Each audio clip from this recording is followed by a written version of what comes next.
नमस्कार। आज की इस खास चर्चा में आपका स्वागत है। आज हम दो लगातार बदलने वाली मात्राओं मतलब कंटिन्यूअस वेरिएबल्स के बीच के रिश्ते को समझने की कोशिश करेंगे। जैसे सोचिए किसी के वजन और कोलेस्ट्रॉल लेवल में क्या कोई लिंक है, या फिर ऊंचाई और वजन, इनमें कैसा रिश्ता होता है। हमारे पास ना बायोस्टैटिस्टिक्स पर आधारित कुछ अच्छे स्रोत हैं जो इस पर काफ़ी रोशनी डालते हैं।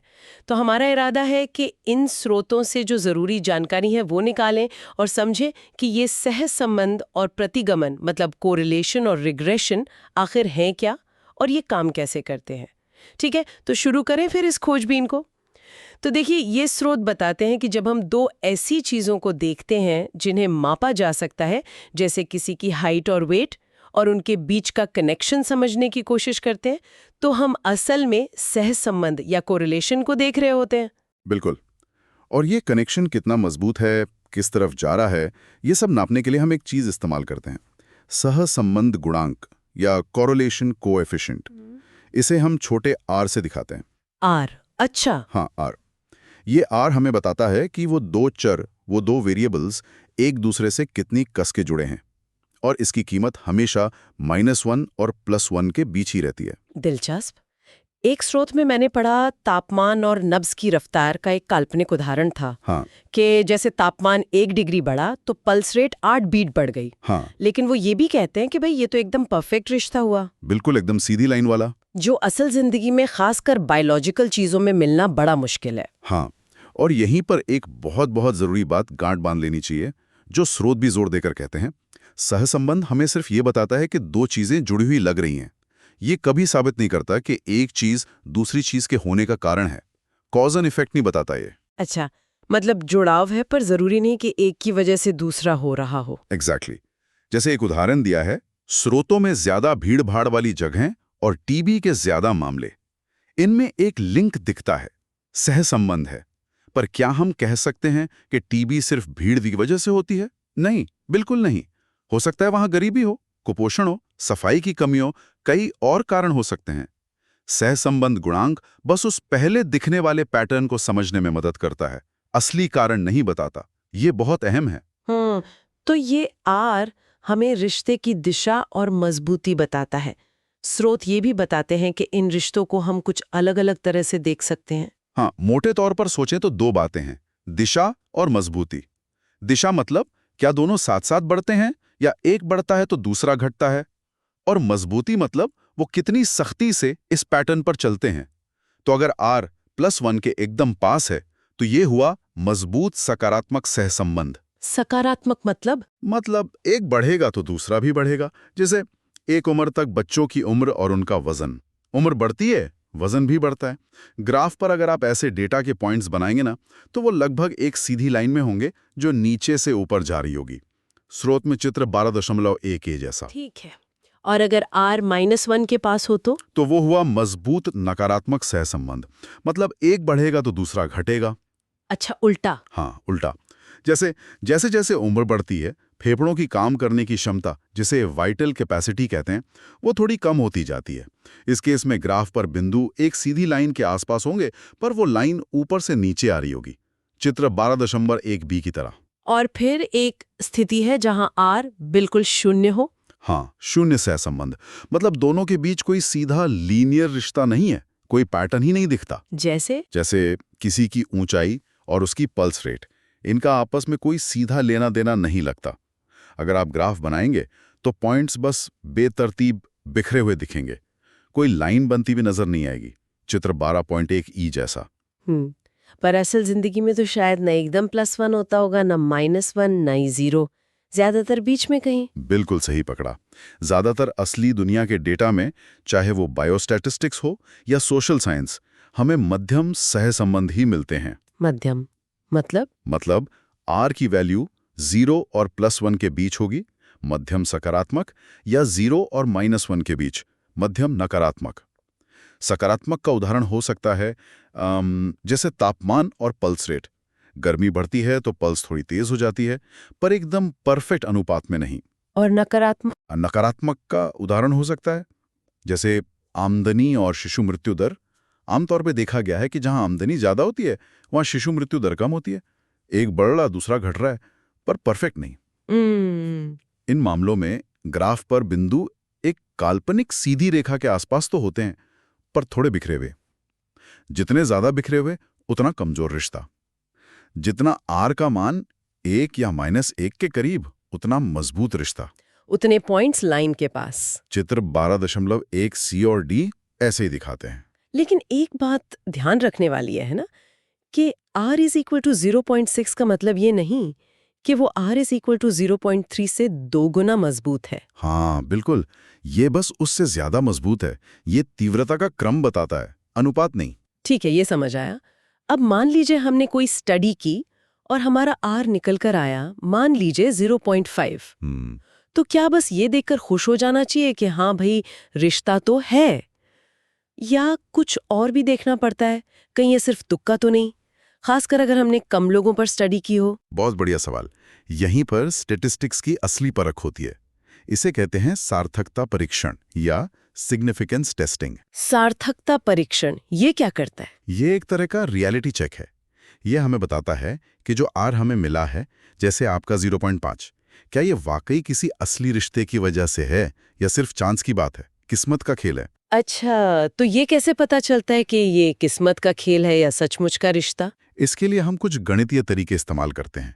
एक होती है सहसंबंध की मानक त्रुटि, स्टैंडर्ड एरर ऑफ आर, और छोटे सैंपल साइज के लिए खासकर एक टी टेस्ट होता है। ये टेस्ट हमें एक वैल्यू देते हैं जिसे कहते हैं पी वैल्यू। P value. हाँ, पी वैल्यू।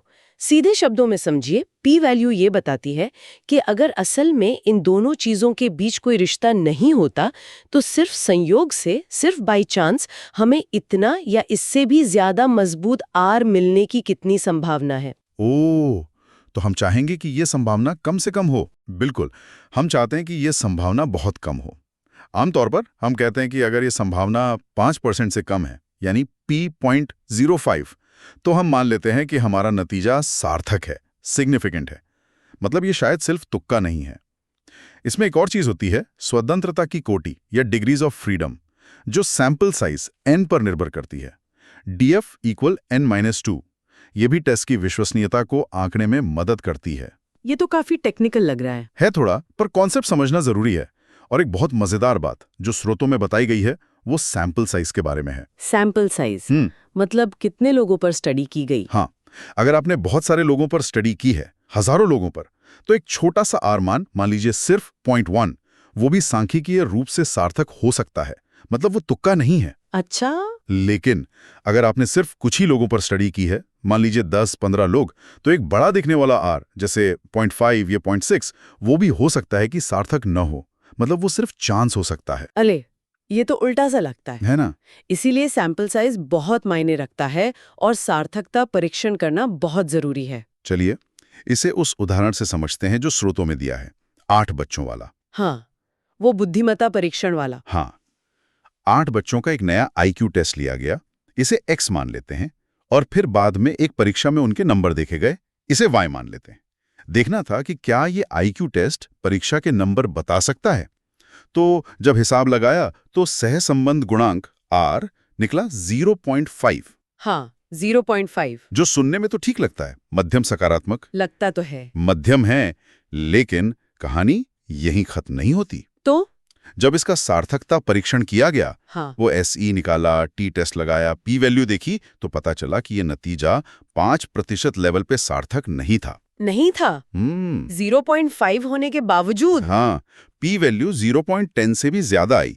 मतलब हाँ। 10% से ज्यादा चांस था कि ऐसा आर सिर्फ संयोग से मिल जाए, भले ही असल में कोई रिश्ता ना हो। ओह, तो इसका मतलब सिर्फ 8 बच्चों के इस छोटे से सैंपल से हम पक्के तौर पर नहीं कह सकते कि इस IQ टेस्ट और परीक्षा के नंबरों में कोई असली कनेक्शन है।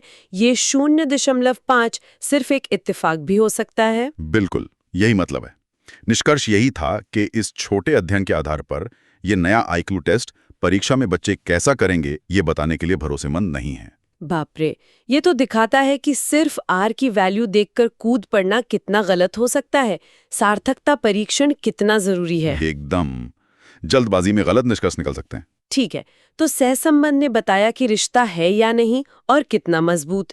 पर अगर हम एक कदम और आगे जाना चाहें, मान लीजिए हमें किसी की ऊंचाई पता है और हम उसका वजन अनुमान लगाना चाहते हैं, तब क्या करें? हाँ, बहुत अच्छा सवाल। यहीं पर तस्वीर में आता है प्रतिगमन यानी रिग्रेशन। प्रतिगमन? जब हम एक चर यानी वेरिएबल की जानी हुई वैल्यू का इस्तेमाल करके उससे जुड़े दूसरे चर की वैल्यू का अंदाजा लगाना चाहते हैं, भविष्यवाणी करना चाहते हैं, तब हम प्रतिगमन विश्लेषण रिग्रेशन एनालिसिस करते हैं। पर यहाँ एक शर्त है, ये तभी ठीक से काम करता है जब उन दोनों चरों के बीच कोई लीनियर यानी सीधा सहसंबंध हो, जिसका पता हमें आर से चलता है। अच्छा, और इसमें एक चर को आश्रित और दूसरे को स्वतंत्र कहते हैं शायद? बिल्कुल। जिस चीज का हम अनुमान लगाना चाह रहे हैं, जैसे वजन, वो आश्रित चर डिपेंडेंट वेरिएबल y है, क्योंकि उसका मान दूसरे पर निर्भर करता है, ऐसा हम मानकर चल रहे हैं। और जिस चर की वैल्यू हमें पता है और जिसका इस्तेमाल हम अनुमान के लिए कर रहे हैं, जैसे ऊंचाई, वो स्वतंत्र चर इंडिपेंडेंट वेरिएबल x कहलाता है। ठीक है, तो ये अनुमान लगाने के लिए भी कोई गुणांक होता है, जैसे सहसंबंध के लिए r था? हाँ, होता है। उसे कहते हैं प्रतिगमन गुणांक, रिग्रेशन कोएफिशिएंट, और इसे आमतौर पर b से दिखाते हैं। b? ये क्या मापता है? ये मापता है कि अगर स्वतंत्र चर x में 1 यूनिट का बदलाव आता है, जैसे ऊंचाई 1 सेंटीमीटर बढ़ती है, तो आश्रित चर y में औसतन कितना बदलाव आएगा, जैसे वजन औसतन कितने किलोग्राम बढ़ेगा। इसे हम लिखते हैं BYX, मतलब y पर x का असर, या BXY, मतलब x पर y का असर। ये इस पर निर्भर करता है कि हम y का अनुमान x से लगा रहे हैं या x का y से। समझ गई। और एक प्रतिगमन रेखा का भी जिक्र था। ये क्या चीज है? क्या ये वही लाइन है जो स्कैटर डायग्राम के बीच से जाती है? हाँ, आप बिल्कुल करीब हैं। ये वही लाइन है, पर अब ये काल्पनिक नहीं बल्कि गणितीय रूप से निकाली गई सबसे फिट लाइन है। हम करते क्या हैं कि स्वतंत्र चर x की अलग अलग वैल्यूज के लिए एक फॉर्मूला, जिसमें वो b गुणांक इस्तेमाल होता है, से आश्रित चर y की अनुमानित वैल्यू, जिसे yc कहते हैं, निकालते हैं। फिर जब इन सभी अनुमानित जोड़ों x, yc को ग्राफ पर प्लॉट करते हैं, तो वो एक सीधी रेखा बनाते हैं। इसी को प्रतिगमन रेखा कहते हैं। इसका समीकरण होता है yc = a + bx, जहां a एक और कांस्टेंट है। अच्छा, तो ये रेखा उन बिखरे हुए बिंदुओं के बीच का औसत ट्रेंड दिखाती है? परफेक्ट। ये उन बिंदुओं के झुंड के बीच से गुजरने वाली वो सीधी रेखा है जो औसतन सभी बिंदुओं के सबसे करीब होती है। आप इसे सहसंबंध की औसत भविष्यवाणी रेखा कह सकते हैं। और इसका सहसंबंध से भी कोई रिश्ता है क्या? हाँ, बड़ा दिलचस्प रिश्ता है। जब सहसंबंध परफेक्ट होता है, r+1 या -1, तो दोनों प्रतिगमन रेखाएं y का x पर और x का y पर एक ही होती हैं, एक दूसरे के ऊपर। अरे वाह! पर जैसे जैसे सहसंबंध कमजोर होता जाता है, r शून्य की तरफ जाता है, ये दोनों रेखाएं अलग होने लगती हैं और उनके बीच का कोण बढ़ता जाता है। और जब सहसंबंध बिल्कुल शून्य r0 होता है, तो ये दोनों रेखाएं एक दूसरे को 90 डिग्री समकोण पर काटती हैं। कमाल है। हाँ, और रेखा कितनी ढलान वाली स्टीप है, वो भी सहसंबंध की मजबूती का अंदाजा देती है। चलिए वापस उस IQ टेस्ट वाले उदाहरण पर चलते हैं। स्रोत बताते हैं कि वहाँ y परीक्षा अंक पर x IQ स्कोर का प्रतिगमन गुणांक मतलब BYX 0.75 निकाला गया था। हाँ, 0.75। तो इस 0.75 का क्या मतलब हुआ? इसका मतलब हुआ कि औसतन IQ स्कोर में 1 पॉइंट की बढ़ोतरी होने पर परीक्षा के अंकों में 0.75 पॉइंट की बढ़ोतरी होने की उम्मीद थी इस सैंपल के हिसाब से। और फिर इस b 0.75 और एक कांस्टेंट a, जिसे डेटा से ही निकाला जाता है, का इस्तेमाल करके वो प्रतिगमन रेखा का समीकरण बना सकते हैं। yc = a + 0.75 x। इससे वो किसी भी दिए गए IQ स्कोर x के लिए अनुमानित परीक्षा अंक YC निकाल सकते थे। जैसे अगर किसी का x 6 था, तो YC करीब 4.75 आया। और इन सारे अनुमानित YC पॉइंट्स को जोड़ने पर वो रेखा बन गई, जैसा चित्र 12.2 में है। जी हाँ, वही है प्रतिगमन रेखा। तो फिर तो बढ़िया है।